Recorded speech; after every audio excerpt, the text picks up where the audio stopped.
Hello, this is Billy Core from the Carolina Circle Mall Wiki. It is a little after midnight on January the 20th of 2015, and we have here once again the Packard Bell Legend 20 CD. The reason I'm talking so softly is because, well, it's a little after midnight, but I just wanted to discuss a few things that have actually gone wrong with this system since I got it 2 weeks ago. First of all, this was mostly because of me, and it's not really a problem, but I had to remove the CF card adapter from here because I had to borrow it for the Packard Bell Platinum 1, which is now out in the workshop. So it's living in there now. So I had to take it out of this 20 CD, and I tried to use the for the time being until I got another one. I tried to use this 1 gigabyte Fujitsu hard drive in here that I got with it, which is not the original, by the way, but unfortunately this drive is showing some signs of failure. It's not being very consistent with reliability, so it's going to have to go. And unfortunately, all the other hard drives I have are just too big for this computer to handle. I think it tops out at 2 gigabytes, and the next largest hard drive I have is right here, and it's 8 gigabytes, which is just too much for this machine. And I do have the original 430 megabyte hard drive that originally shipped with this, but it's just not enough room for me, so I'm not even going to bother.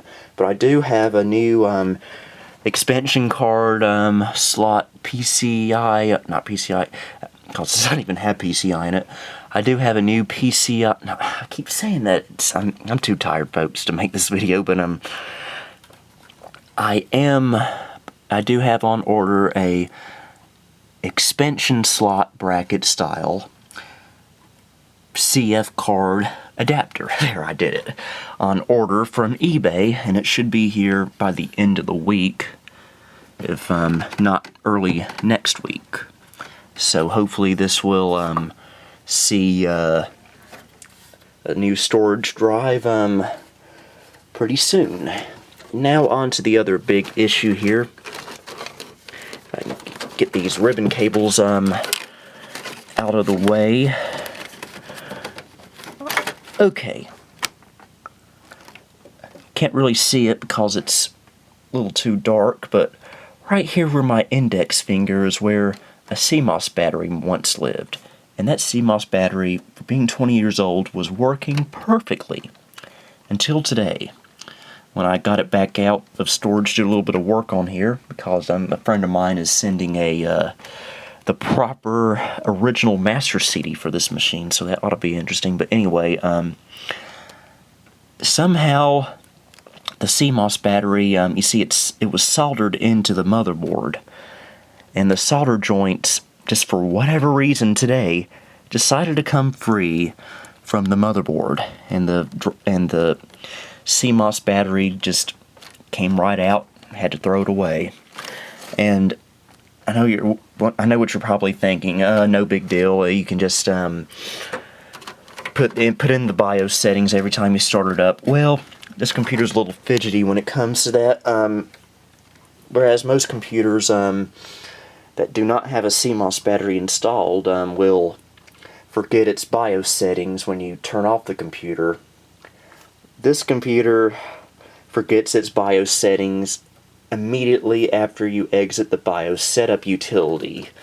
It's that picky about the battery. So it thinks it's some crazy oddball year. It believes there's a 5 1/4 inch floppy drive in here, which obviously there's nowhere to put one. So this is going to need a new CMOS battery. Now this is one of those machines that came before the time where you could just plop in a new CMOS battery and be done with it. This one requires soldering a new nickel cell battery onto it. However, again, I apologize, you can't really see it, it's too dark. But down in there is a little jumper that when you remove it, you can attach a external battery module that will keep the BIOS settings and act as the new CMOS battery. And there's one on eBay right now for about $16 that I have in my watch list right now. I don't have the money right now to buy it with, but I will later this week. So I will definitely be putting in that new battery so the system will keep its head together and not suffer from frequent amnesia. And I also might upgrade the sound card in here to a more appropriate Packard Bell sound modem card that would have been found in slightly newer Packard Bells. You know what I'm talking about, the one with the built-in modem, just because this one doesn't seem to be as reliable as the sound cards from newer Packard Bells. So I'll either do that, or if I have the money, I might even just go all out and get myself a Sound Blaster 16 card. But I might not do that as long as this one keeps working. Did have one little issue with it the other week, but it hasn't done it since, so yeah. And other than that, the system itself is fine. Just a little bit of yellowing right there around the logo. And I would like to get a new top cover for this machine. Get another, because any 3x3 Packard Bell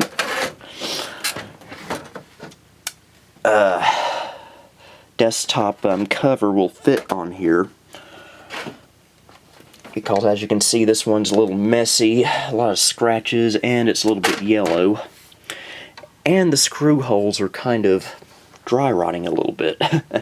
So this is probably a little too rare to get a hold of. Just a free 3x3 Packard Bell desktop cover, just without a computer. I'm sure that's not very easy to find, but in the long run that would be a nice little improvement, make it look a little bit newer. So yeah, I just thought I'd make this video just to show a few little issues with this computer.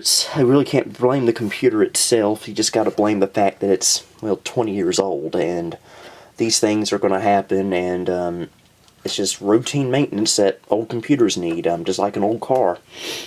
So I thought I would share that with you. It still turns on and everything. It still posts, so it's not dead. It just needs a little bit of maintenance, and hopefully within the next couple of weeks it'll be back up and running, because I would really like to make this into a really nice DOS gaming machine / Windows 3.1 time capsule. I think that would be a really, really cool idea. So, I guess I'll go ahead and shut up for now. This is Billy Core signing off on January 20th of 2015. Good night.